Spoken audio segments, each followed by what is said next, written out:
नै नायदो नै बे फुल्ली डेमेज बेयावथ' आरो बोरै थाबावनो नै नायदो नै गावसोरनि आंगो न'खौ गारनानै दा रिलिफ केम्पआव थाहैनांसिगोन आरो नै दुखु गोनां जिउहा रावबो लोगो गैया मोनाव उन्दुनो मोनाखै जानाय लोंनायबो माबो जों बयबो आसा खालामदोंमोन नाथाय बेबो जाफुङाखिसै गोरलैफ्राबो फरायहैनोबो हाया बारलांनोबो हाया फरिखाखौबो होनो हाया खुलुमबाय बयखौबो नोंथांमोना निउज मिडियाफ्राव माखासे इउटिउब भिडिअसफ्राव नोंथांमोना नुखाबाय बर्तमान जोंनि आसामाव माबायदि गिख्रंथाव दैबानाफोर जानानै गोबां दाब दाब जायगाफ्राव सुबुंफोरा खस्थ' भुगिनांनानै दङ थिग बेबायदिनो जोंनि चिरां डिस्ट्रिक्टनि शिसुबारि गामिनि दैबानानि थाखाय माबायदि थानांदों माबायदि भुगिनांदों बेखौ आं नोंथांमोननो दिन्थिनो थांगासिनो दङ ओमफ्राय बे शिसुबारि जायगायाव थांनांगौब्लाना मोनसे दैखौ बारनानै थांनांगौ जायो नैबे माख्रा दैखौ बेनिफ्राय बेखौहाय जोङो नावजों बारनांगौ जायो आरो नै बेनिफ्राय नैबे नाव बारनानै आंनि लोगो सासे बिखु बसुमतारी बिथाङा आंखौ बाइकजों लांफैगोन आरो ससेखिनिखौथ' थाबाय सोमनांगौ नै माने नावा रुगुंसिम सफैथारा आरो दा फैगासिनो दङ नै माखासे स्टुडेन्टसफोरबो दङ नै आं बिसोरखौ नुनानै बिराद बिखा खामबाय दे नै बेसेबां खस्थ'यै दा स्कुलाव फैनो गोनां जादों नै स्टुडेन्टसफोर दङ नै दे फरायसाफोर दङ हनै फरायसाफोर दङ एग्जाम आसे बन्ति अ दा एग्जामबो सोलिगासिनो दङ नै एग्जाम सोलिनाय समाव नै बेफोरबायदि खस्थ'जों जुदि दैखौ बारबोनांगौब्ला बिसोरो दा क्लासरुमाव माबायदि कनसेन्ट्रेसन खालामहैगोन माबोरै फरिखाखौ लिरहैगोन नै अ जोबोद खस्थ' ने आदा अबे स्कुलावथो नानिया आमगुरि इंलिश स्कुल अ दे दा माख्रा दैखौ बेबायदि बारनांगौ जायो नै गुबुन लामाथ' गैखाया गुबुन लामा गैया ने कैजनमान छात्र पार হয় 204 জন এই নদীটো পার করে স্কুলত যাব লাগে বাপরে বাপ नोंथांमोना खोनाबाय 204 জন ছাত্রफोर नैबे दैनि बारनि दं बिसोर सानफ्रामबो स्कुलाव थांनायाव क्लासाव नैबे माख्रा दैखौ बेबायदि नावजोंनो बारनानै थांनांगौ जायो बेसेबां खस्थ' बुजिखाबाय नोंथांमोना बेनो जाबाय नै नावा আপোনালোকেতো এনেকাই পার কৰি আছে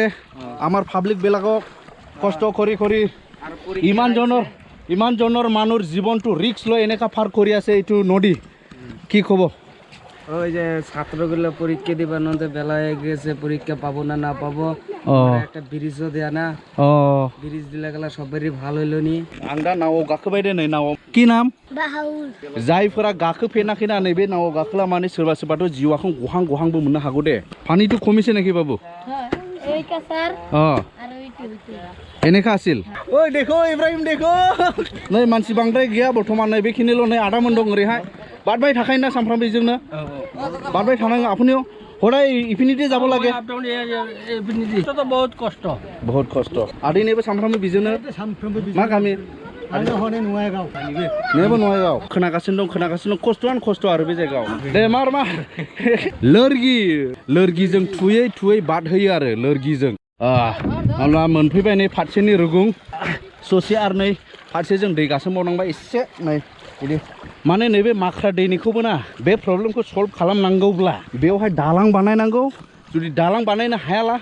हेलिकप्टारनि सार्भिस होनांगोन बेयाव नङाला प्रब्लेमा सल्भ जानाय नङा होमब्ला आंनि लांफैग्रा लोगोआबो सफैबाय नै बिक्कु बसुमतारी ब्रादारा बाइकजों सफैबाय नै रेडि हेलो गुड मर्निं बरगयारी थांग्रोनायसै जों सानैजोंनो नैबे शिसुबारि एरियानिखौ जों फ्राय एक्सप्लर खालामगोन लेट्स गो नामा अके चलो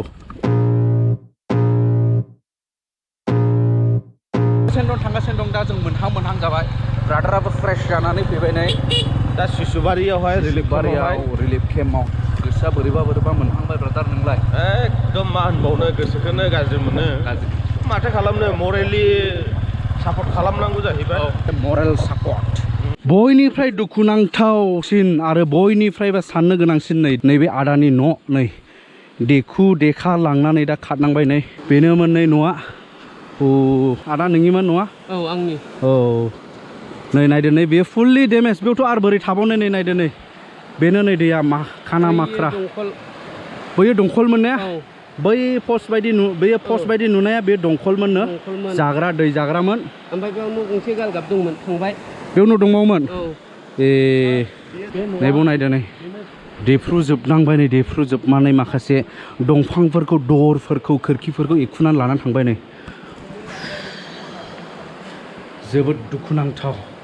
बेबायदिनो दाब दाब जायगायाव जादों जानो हागौ बेयावथ' आं गोबां जायगायाव जों थांजोबनो हाया दा बेनिखायनो आङो जोंनि नैबे एरियानिनो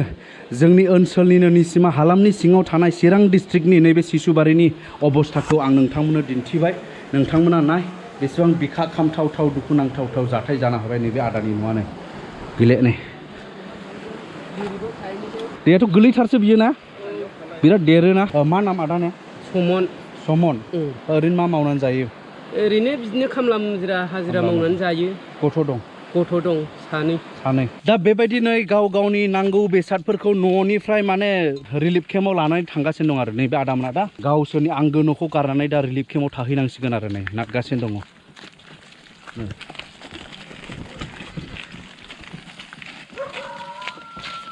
होमब्ला मोनफैबाय जोङो सिसुबारिनि रिलिफ केम्प थांनाय बोसोराव जि जायगायाव रिलिफ केम्प थादोंमोन बे जायगायावनो देग्लायबो बेयावनो थादों देग्लायनिया एसे खम थांनाय बोसोरावसो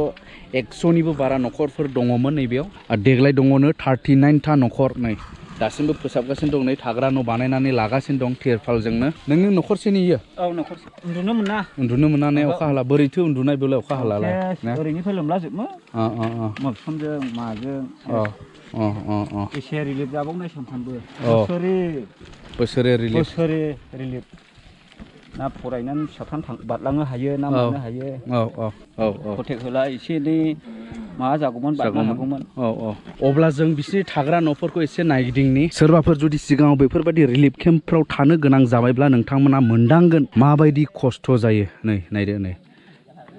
दा आङो नैबे मोनसे न'खरनि थाग्रायाव आं हाबनि बेवहाय सासे आबै दङ नै ओंखाम जानाय दं आबै ने मोनाव उन्दुनो ओंखारना आबै दे बुंसाय उन्दुनो ओंखारना सानफ्रामो आबौ समा खस्थ'आव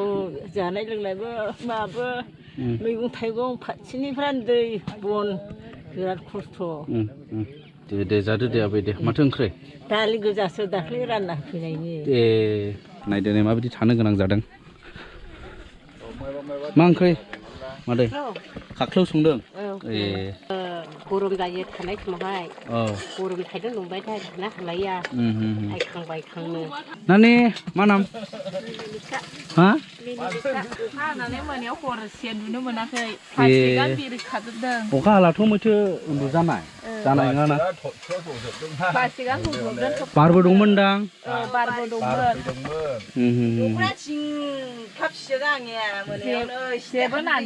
बहाय दै लोमदों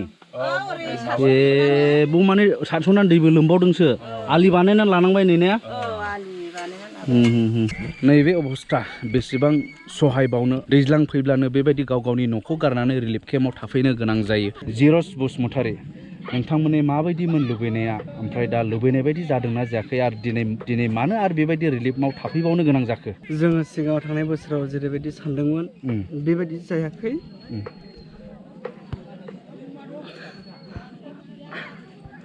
आरो जों खावलायदोंमोन सरकारनाव जेनेबा बे प्रटेक्टआ मोजाङै जाफुंनांगौ होननानै जों बयबो आसा खालामदोंमोन नाथाय बेबो जाफुङाखिसै जोङो दा सरकारनाव बेखौनो आसा खालामदों जों खनले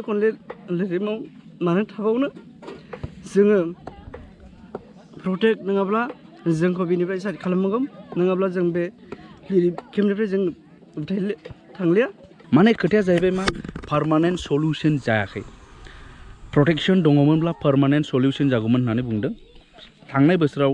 अबस्थाया बिराद गाज्रि जाखादों बेखौ नायनानै जुदि मोजां गोगोम प्रटेक्शन जुदि होयोमोनब्ला देग्लाय हयथ' बिसोरो बेफोरबायदि खस्थ' खालामनांनाय नङामोन बेखौ बिथांमोना फोरमायदों आरो मोनसे बेनो सोलोंथाइनि बिथिङावहाय जे जोंहा गोबां सोलोंसा गथ'फोर दङ जोङो बेखौ सरकारनियाव आसा खालामदों जोङो जयै सावरायलायदों जे जोङो बे एल पि स्कुलखौ ओरैहाय लाबोनानै थिं खाथाबनानै जोङो बे गथ'फोरखौ जों सोलोंथाइ होनो जों सानदोंमोन बे एल पि स्कुला दा क्लास लानायनि अबस्थायाव गैया क्लास लानायनि अबस्थायाव गैला दै गेजेराव दङ मास्टारा फैगौमोन फैनाया ओमफ्राय दा मास्टारा दै बारनो हाया बेनिखायनो जों खावलायदों जे जोङो बेवहाय लिरिमाव थानानै जोंनि स्कुलखौ जेने थिं खाथाबनानैहाय जोङो गथ'फोरखौ फोरोंनो थाखाय दा दैयाथ' बेनो नै लोगोफोर खाना माख्रा दै होनदों बे दैयानो नै बै जोंनि गामिखौहाय माने खुरख्लाबगासिनो दङ दे हनै बै आब्रांखौ नाहरसै नोंसोरो हनै बै आब्राङा हनै बेलाय लायनै ओरैहाय खुदगासिनो दं बारायगासिनो दं नै बेनो जाहैबाय गामि शिसुबारि गामि नै खाथियावनो मोजां न' दङमोन नै नायदो नै बेनिफ्राय बेवहाय बे गामि सिङावनो मोनसे एलपि स्कुल दंमोन जाय स्कुलाथ' दा दैनि गेजेराव थाबाय दा बानो हाया साथ्रफ्राबो थांनो हाया मास्टारफ्राबो थांनो हाया नैबे अबस्था दा नै माखासे बुस्थुफोरखौ दासिमबो रोगागासिनो दं नै न'आव गारबोदोंमोन नामा बेखौलाय ए थाजाखाले बेयावथ' ओहो थाजाला ओरैबो दै आरो ओरैबो दै गेजेर जाबाय बन्द' जाबायमोन दा होथेबायमोन दा सिगां होथेबायमोन औ ओरैनो बालाल' बुथेदोंमोन आरो औ अ दा खुफ्लुंना फैफिनबाय बेजोंनो अ नोंथांमोननि लुबैनाय बायदि जादोंना जायाखै बे मावनाया जायाखै ओरैनो मोसौ मोसा बारहोनोल' सिगां बुथेदोंल' ओरैनो बाला जेसिबिजों लाबोनानै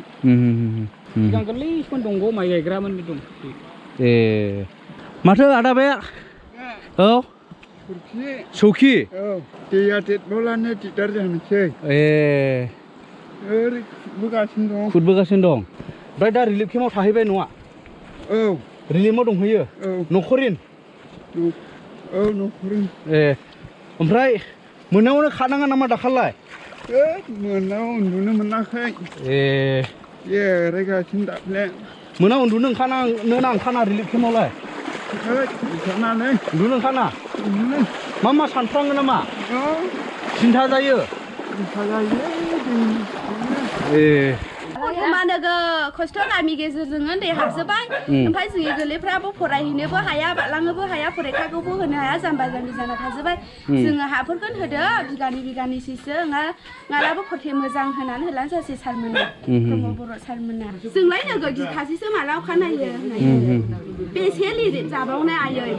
बोसोरेनो नङाला जोंखौ उथायदो आरो उथायहोआला माबा बान्दो गिदिर खोना होदो आरो जों गामियाव थानो हानाय बायदि आरो बेयो मास मोनसेल'मा आगस्टनि 10 थारिखआव जानांदो आरो इयो 11 मास जाबायना दा जानांबावबाय बाबु मा नाम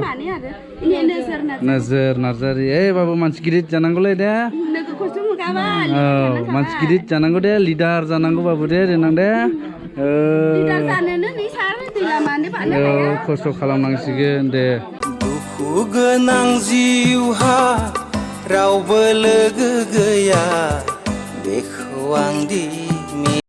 दा नैबाव नोंथांमोन नुनाय बे मोनसे पार्मानेन्ट न' बेयाव लुखांनानै दोननाय जाबाय नै अलमस्ट रेडि रिलिफनि सुबुंफोरनि थाखायनोखा बेखौ लुनानै दोनदोंना नैबे मेडामनिफ्राय जों मिथिना लानि दा बेखौ बबे प्रजेक्टनिफ्राय नोंथांमोना दे एसे मोजां मोनसे न' लुखांनानै होबाय बिनि बिषय मेडामा बुंनानै होदो खुलुमबाय आंनि मुङानो जाहैबाय मिसेस हायना हाज'वारि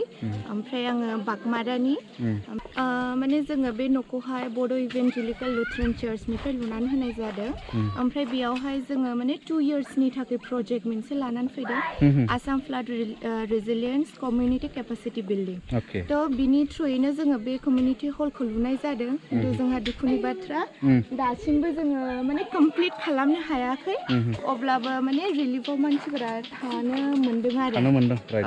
दा नैबे स्पटआवनो दंफैयो जोंने मानगोनां सारबो सासे मण्डल दंफैयो नै बिजनि सार्कोलनि 17 नाम्बार लानिनो सार थानेश्वर बसुमतारी आरो दा सारमोननिफ्राय दासिमाव मा राहा लानाय जाखो बेखौ अननानै सारा जेराव खैफोद गोनां जायगा बेनिफ्राय लासै SDRF आरो SSBखौ लेंहरनानै जोङो शिफ्टिं खालामनाय जादों आरो बेनिफ्राय 18 थारिख जाबायब्ला 18 थारिखआवनो जोङो बिसोरनो रिलिफ होनाय जादों अब्ला लोगोफोर जोङो बे जायगानिफ्राय फैफिननानै दा मोनफैबाय नै माख्रा दैखौ बारलांफिनसिगोन नावजोंनो ओमफ्राय बिकु ब्रादार बेबो पुरा रेडि जानानै ओंखारबोबाय जों दाबसे जायगायाव थांबावगोन नालाय औ बेखौ नेक्स्ट भिडिअआवसो नुसिगोन लोगोफोर बेखौहाय स' दिनैनि भिडिअखौ बेखिनियावनो फोजोबबाय आरो उननि भिडिअआव लोगो मोनबावगोन दे लोगोफोर जय बर' हारिनि